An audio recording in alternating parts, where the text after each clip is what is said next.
My neighbor is a serial killer, based on a true story. I've always been the kind of guy who minds his own business. Live and let live, that's my motto. Until 3 months ago, when I found out my neighbor was killing people. Yeah, I know how that sounds. Trust me, I wouldn't believe it either. It started with the smell. Not what you're thinking, not decomposition or anything grotesque. It was bleach. Industrial strength cleaning products at 3 a.m., like clockwork, every Tuesday and Friday. I'm Jake Sullivan, 34, software developer, insomniac. Working from home in my apartment in Seattle means I notice patterns. Like how Ted, my next-door neighbor of 2 years, suddenly started deep cleaning in the middle of the night. The kind of cleaning that makes your eyes water even through the shared wall. Maybe he's just a neat freak, my sister Liv said when I mentioned it during our weekly call. But neat freaks don't suddenly start panic cleaning at 3 a.m. after 2 years of normal behavior. And they don't drag heavy things across their floor at 2:30 a.m. right before the cleaning begins. I couldn't let it go. Something felt wrong. Ted seemed normal enough on the surface, mid-30s, IT consultant, kept to himself but always nodded hello. He wore those bland corporate casual clothes and had a face you'd forget 5 minutes after seeing it. That's what made it so unsettling, I guess. He was aggressively average. On trash day, 1 week after I first noticed the cleaning pattern, I did something I'm not proud of. I waited until Ted left for work, then checked his garbage bins in our building's shared disposal area. Rubber gloves. Lots of them. Cut into pieces. Bits of plastic sheeting. And most concerning, a blood-stained washcloth shoved into an empty detergent bottle. I nearly vomited right there by the dumpster. I called the police non-emergency line that afternoon.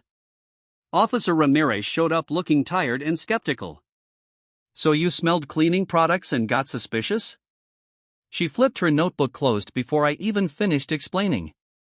Sir, your neighbor probably has OCD or works odd hours. Without evidence of an actual crime, there's nothing we can do. She left me with a card and a warning not to snoop in other people's trash. I felt stupid and paranoid. That night, I couldn't sleep. I kept thinking about that blood-stained cloth. What if someone was in danger? What if Ted was hurting people and I did nothing? I needed proof. Real proof. The next day, I bought a high-definition security camera and set it up in my living room window, angled just right to catch the hallway in Ted's door. Definitely crossing a line, but I told myself it was for a good cause. 3 days passed. Ted came and went at normal hours. I was starting to feel like an idiot until Friday night. At precisely 1:47 a.m., my phone buzzed with a motion alert. I watched the footage live as Ted walked down the hall, looking nervously around before unlocking his door. He was pulling a large roller suitcase. The cleaning started an hour later. More intense than ever. I couldn't sleep. I kept watching the footage over and over again. The way he checked the hallway. The suitcase that looked suspiciously heavy. The cleaning that followed. I started doing research. 3 unsolved disappearances in the Seattle area over the past 6 months. All women, all last seen within a 5-mile radius of our apartment building. The most recent, Megan Chen, was reported missing just 3 days ago. My heart raced as I dug deeper. Megan was last seen leaving a bar just 2 blocks from our building. The bar where Ted sometimes went for happy hour. I felt sick. This couldn't be happening. The next morning, I created a Google alert for missing persons in our area. Then, I did something really stupid. I decided to talk to him. I caught Ted in the hallway as he was leaving for work. Hey, man, I said, trying to sound casual. Noticed you've been cleaning a lot at night. Everything okay? His face changed, just for a second, before settling back into that bland expression. Just catching up on chores. Work's been crazy. He smiled, but it didn't reach his eyes. Well, if you ever need any help, let me know, I said, immediately regretting offering help to a potential murderer. Actually, Ted replied, I could use some help this weekend. I'm redoing my bathroom tile. Extra hands would make it go faster. I felt trapped. Sure, Saturday? Perfect, he said, that empty smile still in place. Around 7? After he left, I leaned against the wall, heart pounding. What had I just agreed to? Saturday arrived too quickly. I texted Liv the details of my helping the neighbor with renovation plan. I included Ted's full name and apartment number, just in case. She replied with a joke about me finding a date, clearly not taking it seriously. At 6:58 p.m., I knocked on Ted's door, my phone recording audio in my pocket. His apartment was immaculate. Too clean.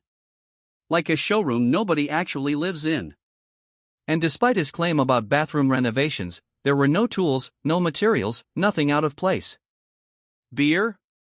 Ted offered, heading to the kitchen. Water's fine, I replied, not willing to risk having my senses dulled. His kitchen was spotless and missing something. No knife block? I asked, noticing the empty counter space where most people keep their knives. Ted paused, almost imperceptibly. I keep my good knives stored properly, he said. Extends their life. I nodded like this made perfect sense while my internal alarm bells were deafening. Let me show you the bathroom, he said, leading me down a short hallway. The bathroom was completely normal. No demolition, no tools, no new tiles in sight. I thought we were working on the bathroom? I asked, trying to keep my voice steady. Ted stared at me for a long moment. Changed my mind. Decided to do it professionally. But since you're here. He gestured toward the living room. Want to watch the game? I spent the most uncomfortable hour of my life watching basketball with a man I was increasingly convinced was a serial killer, making small talk while looking for any evidence. Need to use your bathroom, I finally said, needing to search somewhere, anywhere. Down the hall on the left, he replied, eyes not leaving the TV. I slipped down the hallway, but instead of entering the bathroom, I quietly tried the other door. Locked. I took a chance and checked under the entry mat. A key. My hand shook as I unlocked the door, praying the TV would cover any noise. The room was dark. I used my phone flashlight to navigate. It was a home office. Disappointment and relief crashed over me simultaneously. Just a desk, a computer, shelves of books. But then I noticed the room had no windows, despite being an exterior wall. The windows had been covered over with drywall. Why would someone do that? I moved closer to the desk and spotted a leather-bound book. A journal. I opened it, heart thundering in my chest.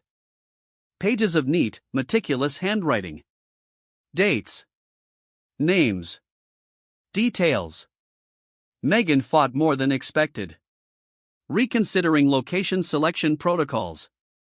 My blood turned to ice. I see you found my hobby. I whirled around. Ted stood in the doorway, blocking the exit.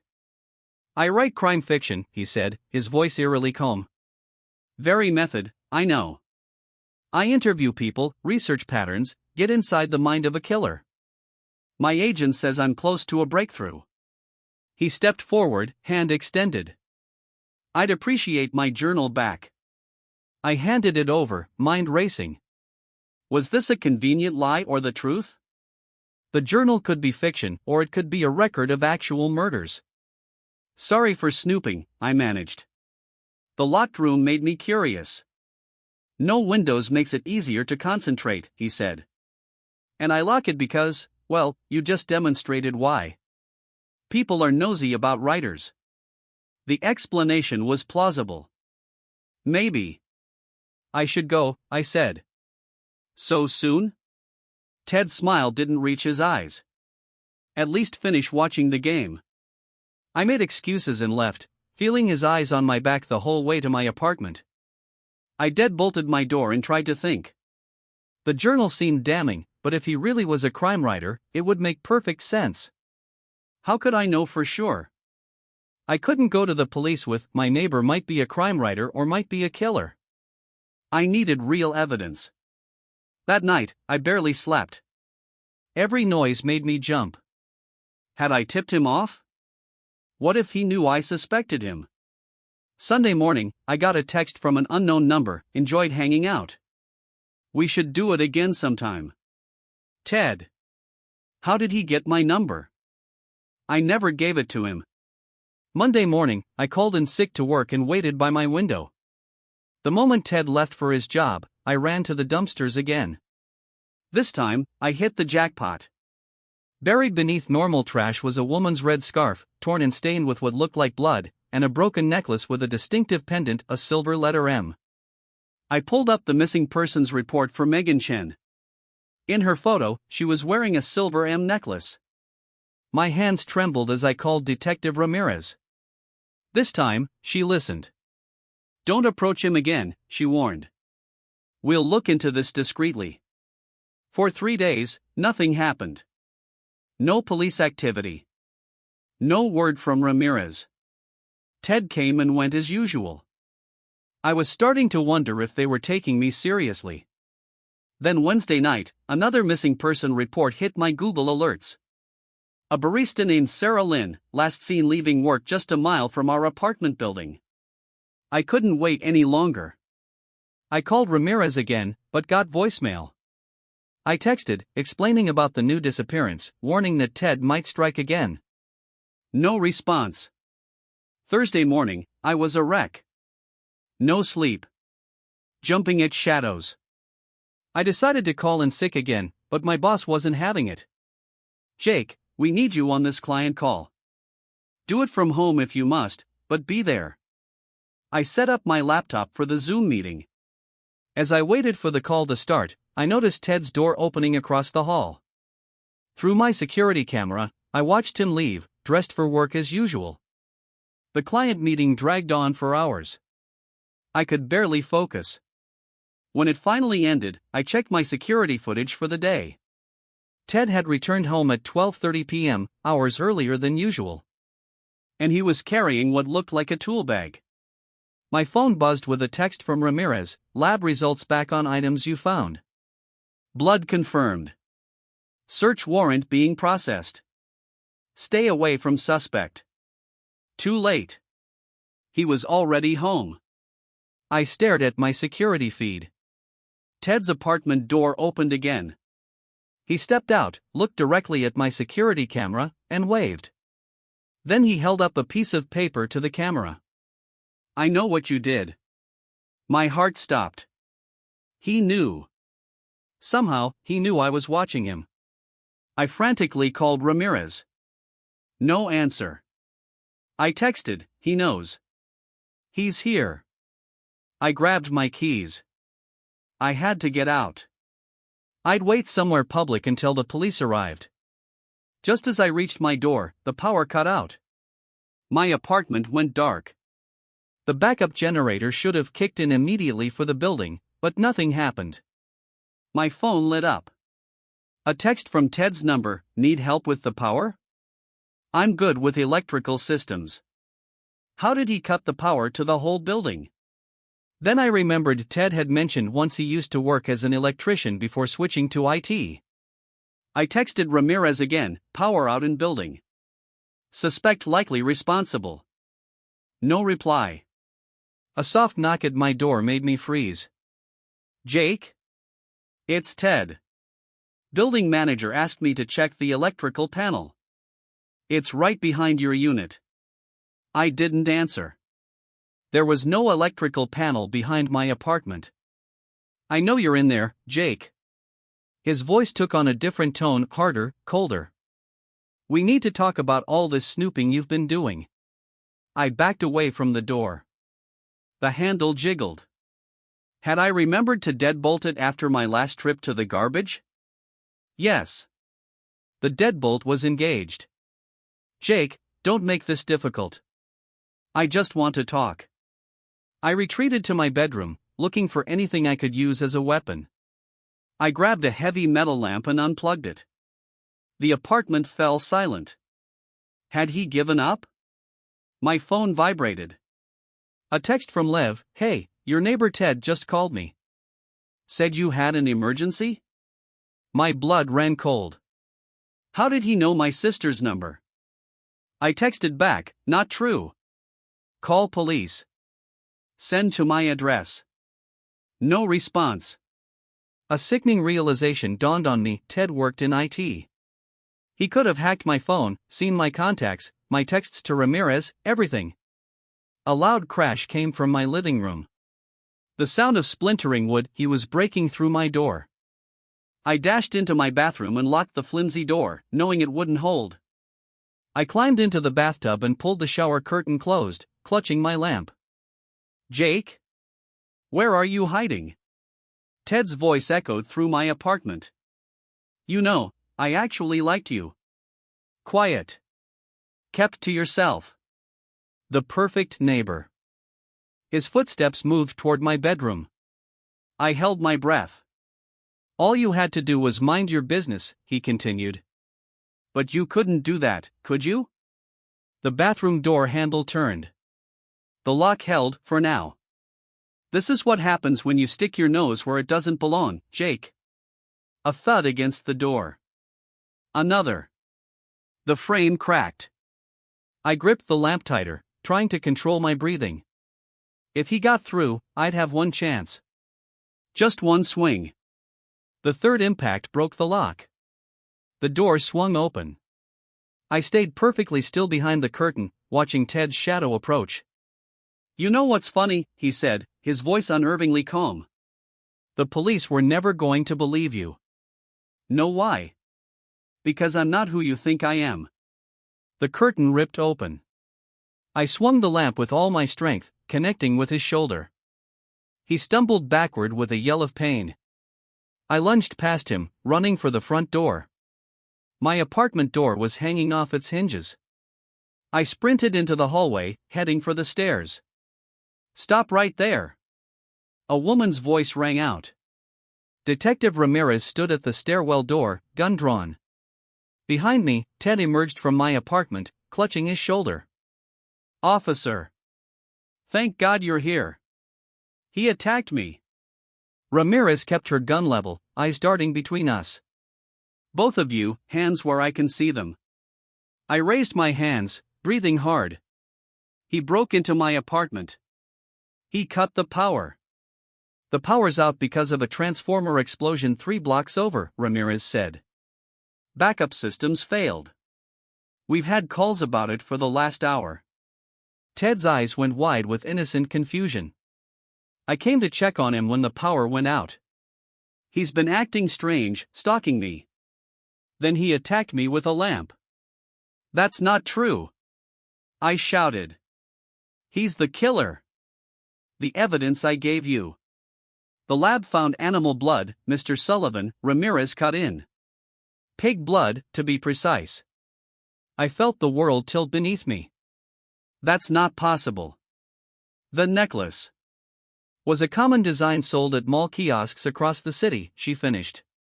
We checked. Ted shook his head sadly. I tried to tell you, Jake. I'm a crime writer. I do intense research. The journal you found? My novel outline. I use pig blood for authenticity tests. And yes, I clean at weird hours because I have OCD. It couldn't be true. It couldn't. Search his apartment, I begged Ramirez. The locked room. We did, she interrupted. This morning.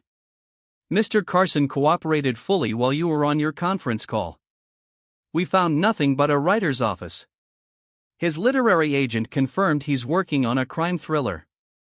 Ted, or rather, Carson, looked at me with what appeared to be genuine concern. I'm sorry, Jake. I should have been upfront about my writing when you started asking questions. I was just protective of my work. Not many people know about it yet. More officers arrived, filling the hallway. One approached me cautiously. Sir, we need you to come with us. I backed away. No. No, this isn't right. He's setting me up somehow. That's when I noticed what Ramirez was holding in her other hand. Evidence bags. Containing what looked like women's jewelry. And a roll of duct tape. We executed a search warrant on your apartment this morning too, Mr. Sullivan, she said grimly. Would you like to explain the items we found hidden in your air vents? What? I've never seen those before. He planted them. I pointed wildly at Ted. Ted's expression was a perfect mixture of shock and horror. Jake, what have you done? I lunged at him then, blind with rage and fear. It took 3 officers to pull me off. As they handcuffed me, the horrible truth began to sink in. The missing women. The evidence in my apartment. The perfect frame job. Ted leaned in as they led me away, whispering so only I could hear, "You really should have minded your own business." Amateur. His eyes were different now, cold, empty. The bland mask had slipped, just for a moment, revealing something terrible beneath. That was 3 months ago. I'm writing this from county jail, awaiting trial for murders I didn't commit. The evidence against me is overwhelming: my DNA on planted trophies from victims, internet searches I never made on my laptop, cell phone location data placing me near abduction sites. Ted visits occasionally. Brings me books.